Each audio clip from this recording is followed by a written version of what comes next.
Automatically released.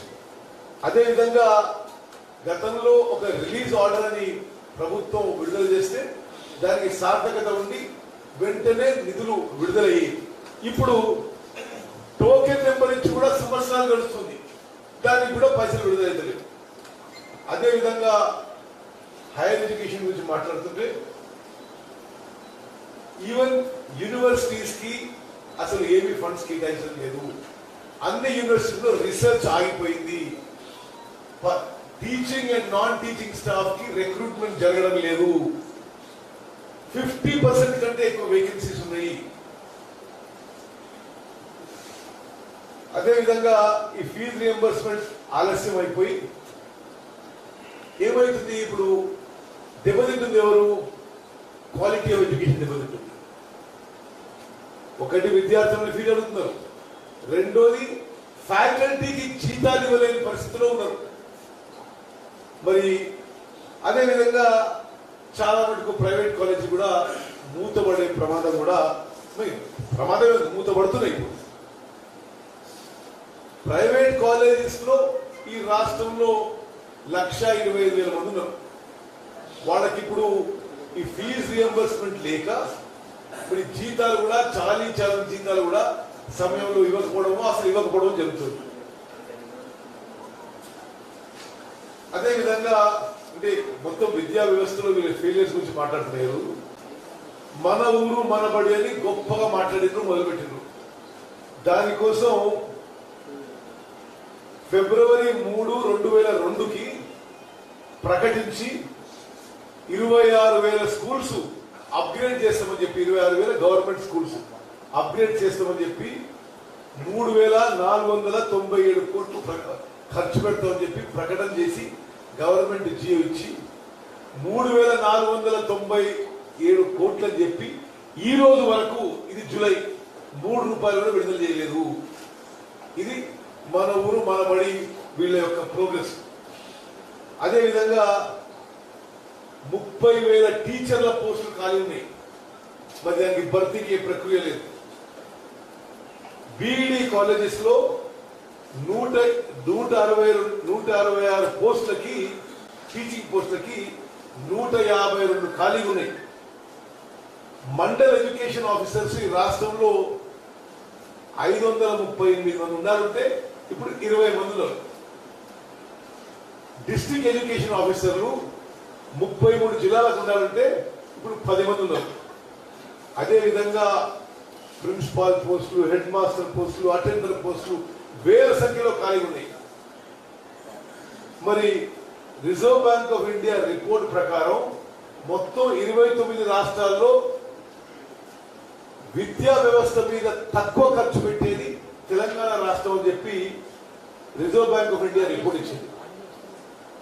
మరి తెలంగాణ ఏర్పడ్డ సంవత్సరం 2014-15లో విద్యా వ్యవస్థ మీద ప్రభుత్వం 10.89% ఆఫ్ ది టోటల్ బడ్జెట్ ఖర్చు పెడితే ఇయర్ ఆన్ ఇయర్ ప్రతి సంవత్సరం విద్యా వ్యవస్థ మీద ఖర్చు తగ్గించుకుంటూ వచ్చి 2022-23లా ఓన్లీ 6% మరి బడ్జెట్ లో దీని మీద విద్యా వ్యవస్థ మీద ఖర్చు పెట్టడం జరుగుతుంది. మరి కొన్ని విషయాలు సతీష్ గారు, జాఫర్ జావేద్ మాట్లాడతారు. అంటే ప్రత్యేకంగా విద్యా వ్యవస్థ గురించి చెప్తున్నారు కాబట్టి నేను బ్రాడ్ ఇష్యూ చెప్పి వాడు నేను also tell you some details. 90% 2014లో కేసీఆర్ ముఖ్యమంత్రి అయిన తర్వాత తెలంగాణలో ఆ రోజున మైనారిటీస్ విద్యా వ్యవస్థలో 90% మూతపడ్డాయి. ఈ మైనారిటీ మరి విద్యార్థులు 2014 నుంచి ఈ రోజు వరకు 1.29 lakh students belonging to minority communities have discontinued their studies.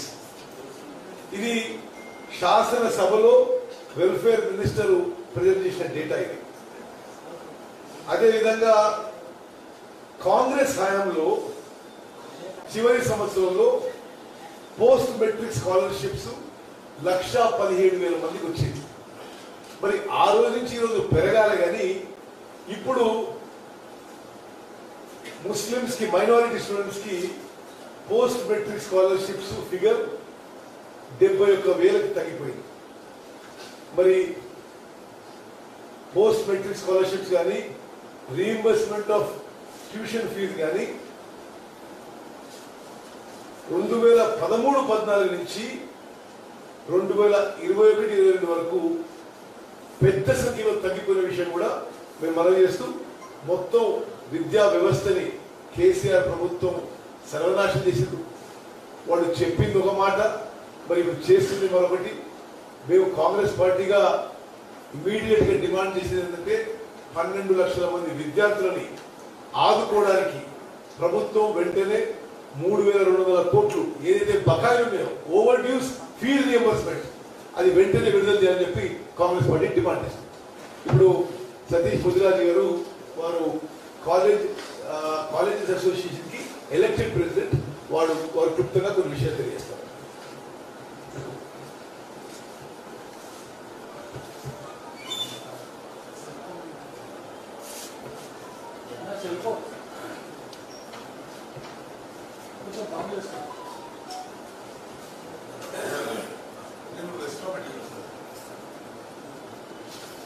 పెద్దలు కాంగ్రెస్ పార్టీ పక్షాన తెలంగాణ రాష్ట్రంలో ఉన్నటువంటి బడుగు బలహీన వర్గాల విద్యార్థులు ఏ విధంగా నష్టం జరుగుతుంది, అకాడమిక్ ఇయర్ ప్రారంభంలో విద్యార్థులకు రావాల్సినటువంటి ట్యూషన్ ఫీజులు కానీ, మెస్ ఛార్జీలు కానీ రాకపోతే వారి భవిష్యత్తు అంధకారం అవుతుందనే ఉద్దేశంతో ఈ వర్షాలను సైతం లెక్క చేయకుండా వాళ్ళ కండోలెన్స్ ప్రకటిస్తూ తెలంగాణ రాష్ట్రంలో ఉన్నటువంటి విద్యార్థులందరినీ ఆదుకోవాలనే సంకల్పంతో ఈ ప్రెస్ మీట్ ఆర్గనైజ్ చేసినటువంటి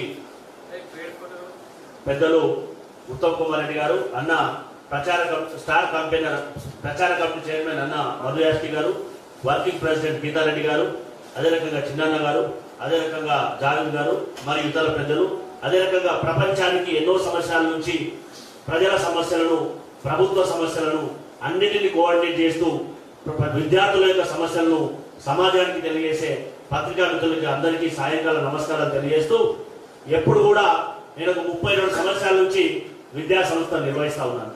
తెలంగాణ రాష్ట్రం వచ్చిన తర్వాత ఎప్పుడు కూడా గతంలో స్కాలర్షిప్ల కోసం పెద్దలు ఉత్తమ్ కుమార్ రెడ్డి గారు చెప్పినట్టుగా స్కాలర్షిప్ల కోసం మేము ఎప్పుడు కూడా ఏ వెల్ఫేర్ ఆఫీస్ చుట్టూ తిరిగినటువంటి దాఖలాలు లేవు. కానీ దురదృష్టం ఏంటంటే స్వరాష్ట్రం ఏర్పడిన తర్వాత అప్పుడు బైఫర్కేషన్ లో ఇచ్చినటువంటి కొద్ది నామమాత్రం బకాయిలను బూర్చి చూస్తూ సర్ప్లస్ ఉన్నటువంటి రాష్ట్రాన్ని ఇప్పుడు వర్క్ చేసినటువంటి డబ్బులకే మేము ఆర్థిక శాఖ చుట్టూ తిరుగుతూ ఉంటే 70,000 కోట్లు ఇప్పుడు చెల్లించవలసినటువంటి పరిస్థితి ఉంది. కాబట్టి మీకు ఎప్పుడు వస్తాయో చెప్పలేనటువంటి పరిస్థితి అని చెప్పి స్వయంగా ప్రిన్సిపల్ సెక్రటరీ గారు చెప్తున్నటువంటి మాట. మరి ఎవరికి నష్టం జరుగుతుంది, ఎక్కడ నష్టం జరుగుతుంది అనేది దయచేసి ఒక్కసారి విజ్ఞతతో ఆలోచన చేయాలి. మరి విద్యా వైద్యం ప్రాథమిక అంశాలని మన అందరికి తెలిసినప్పటికీ కూడా విద్య సంఖ్యకెక్కిన తర్వాత దాన్ని సర్వనాశనం చేసి తెలంగాణ రాష్ట్రాన్ని అంధకారంలో నెట్టుతున్నటువంటి ఈ ప్రభుత్వం పట్ల దయచేసి ఒక్కసారి ఆలోచించాలని చెప్పి అప్పీల్ చేస్తా ఉన్నాం.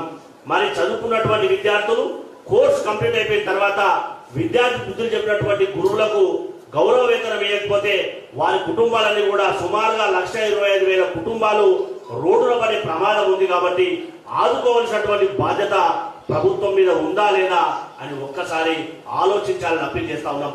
దాంతో పాటుగా విద్యకు దూరమవుతున్నటువంటి విద్యార్థులను 2 సంవత్సరాలుగా ₹1 చెల్లించకుండా గత సంవత్సరం knotted started up to now మార్చిలో టోకన్లు వస్తే ఇప్పటి వరకు కూడా చెల్లింపు జరిగినటువంటి దాఖలేఖలు అంటే భారతదేశంలో ఎక్కడ లేకపోవచ్చు, మన బంగారు తెలంగాణలో తప్ప.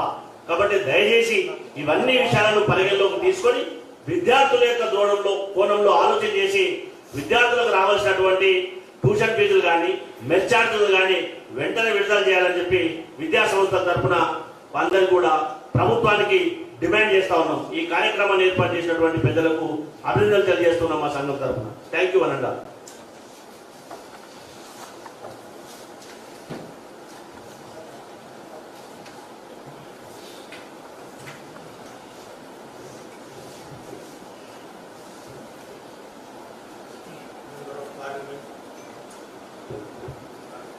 Uttam Kumar Reddy ji, my distinguished senior colleagues of the Congress Party, and my friends in the press. Camera.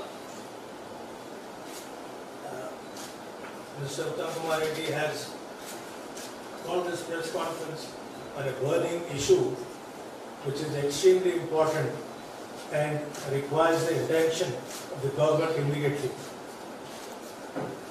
To start with, I think Mr. Chandrasekhar Rao has destroyed education, higher education especially in the state of Telangana per se, and demolished the minority education completely.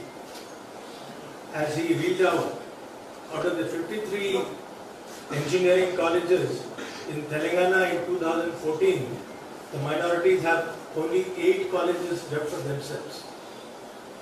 If not for the 4% reservation which was introduced by, again, the Congress government of Mr. Rajshekar Reddy, Muslims had no other place to go for education.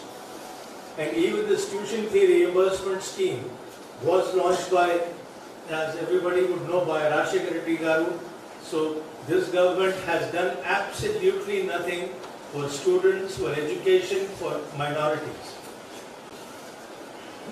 You see, after 2019, there has not been a reimbursement of a single paisa to any college.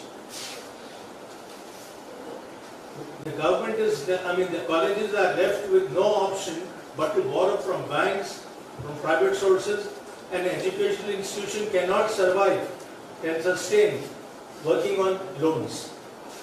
The ultimate result is that we have to not pay salaries to the staff at all, because none of these institutions are either managed by Birla Foundation, Rockefeller Foundation or Ford Foundation. They are all self-financing institutions.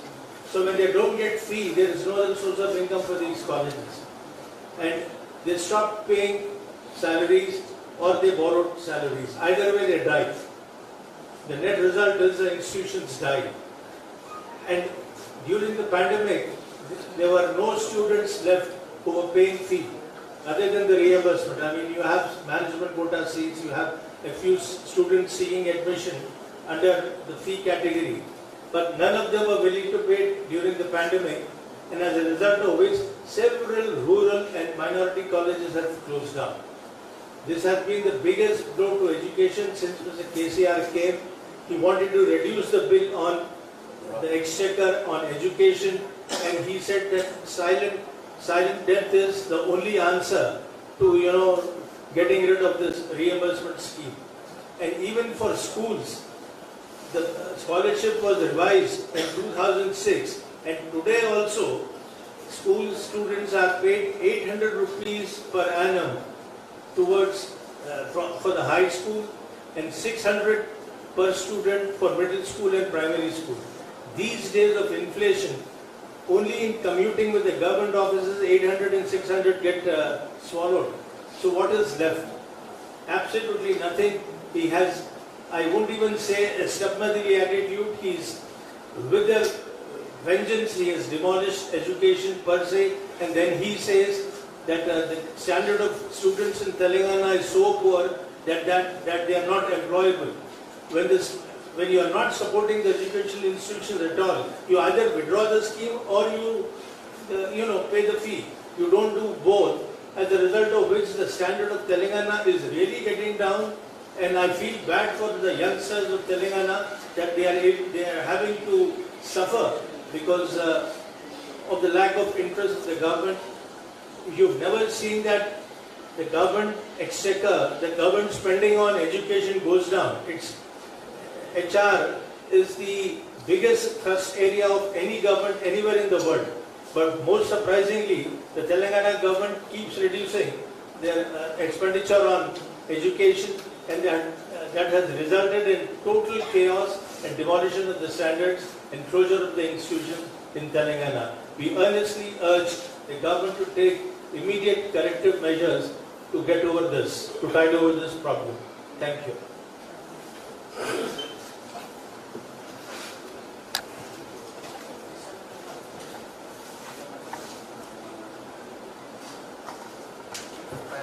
మిత్రుడు మాజీ PCC అధ్యక్షుడు parliament సభ్యులు ఉత్తమ్ కుమార్ రెడ్డి చెప్పిన దాంట్లో 2 అంశాలు add చేస్తూ, ఎందుకు కల్వకుంట్ల చంద్రశేఖరరావు విద్యా విధానాన్ని నాశనం చేస్తున్నాడని ఆలోచించాల్సిన అవసరం లేదు. దానికి ముఖ్య కారణం, చదువు వస్తే చైతన్యవంతులు అవుతారు, చైతన్యం వస్తే రాజ్యాధికారం కోరుకుంటారు. కాబట్టి తెలంగాణ బిడ్డలకు చదువు లేకుండా చేస్తున్నాడు కల్వకుంట్ల చంద్రశేఖరరావు. సరిగ్గా చదువుకోరామే విద్యాశాఖ మంత్రి, చదువు రానోడికేమో యూనివర్సిటీలు ఇస్తున్నాడు.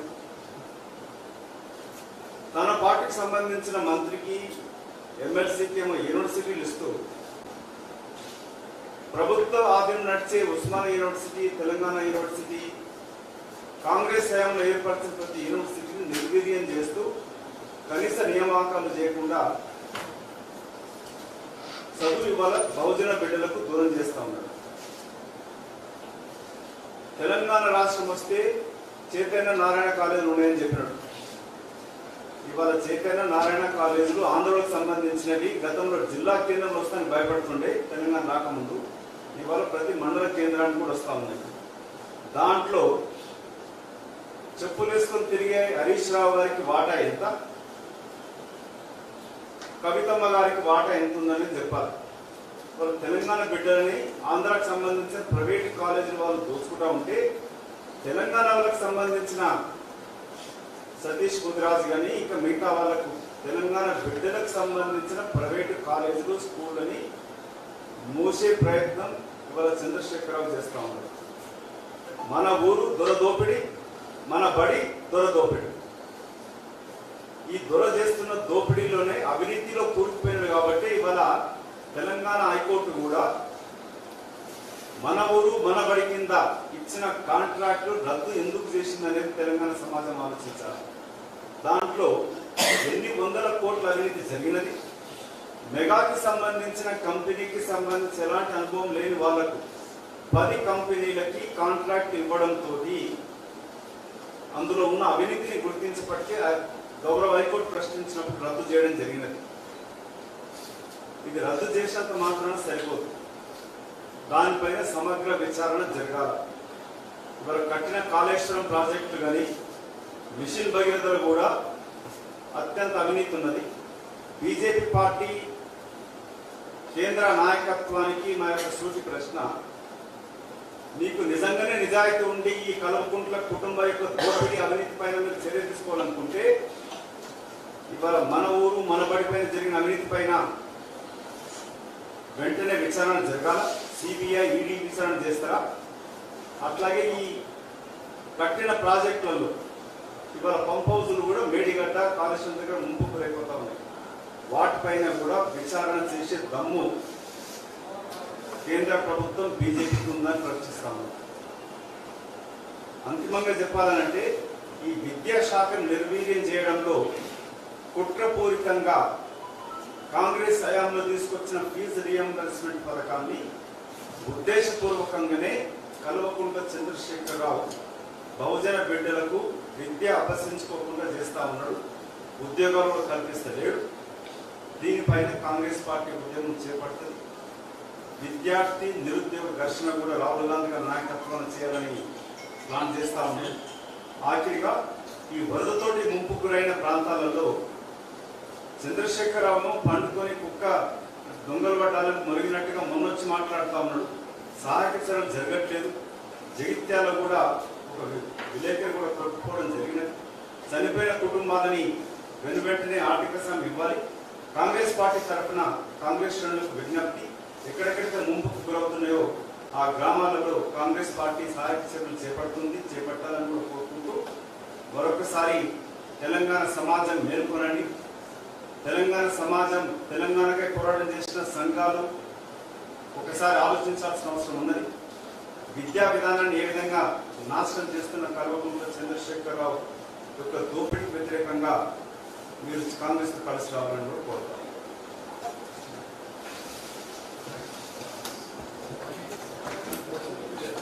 ఓకే,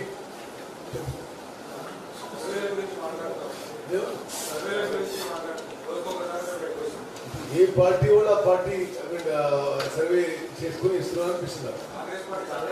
కాంగ్రెస్ పార్టీ సర్వేలో ఏ న్యూట్రల్ సర్వేలో మేము గెలవబోతున్నాం, ప్రభుత్వం ఏర్పాటు చేయబోతున్నాం. Okay sure.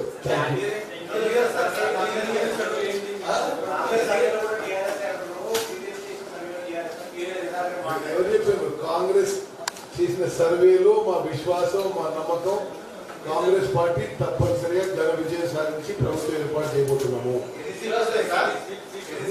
ఇప్పుడు ఎలక్షన్ సరే, ఆ విషయం కూడా ఇంకా ఎన్నికల దగ్గర మాట్లాడారు. నేను చెప్పాలని అడిగితే ఎట్లా?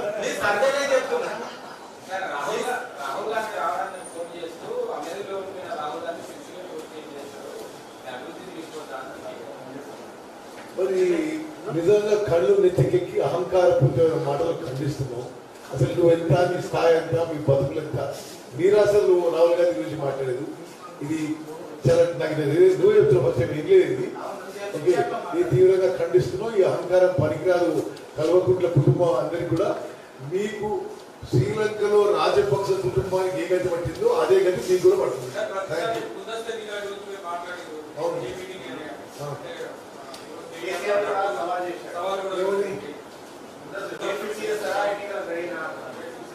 పిచ్చిలేసిందా?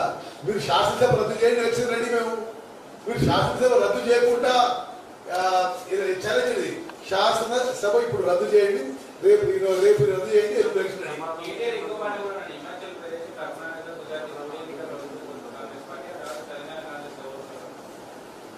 మరి ఇప్పుడు వాళ్ళ గత చరిత్ర అవన్నీ నేను మాట్లాడదలుచుకోలేదు. కానీ కాంగ్రెస్ పార్టీ హిమాచల్ ప్రదేశ్, గుజరాత్, కర్ణాటకలో గెలవబోతున్నాం. 2024లో కేంద్రంలో కాంగ్రెస్ పార్టీ నాయకత్వంలో సంకీర్ణ ప్రభుత్వం ఏర్పడు. Okay okay.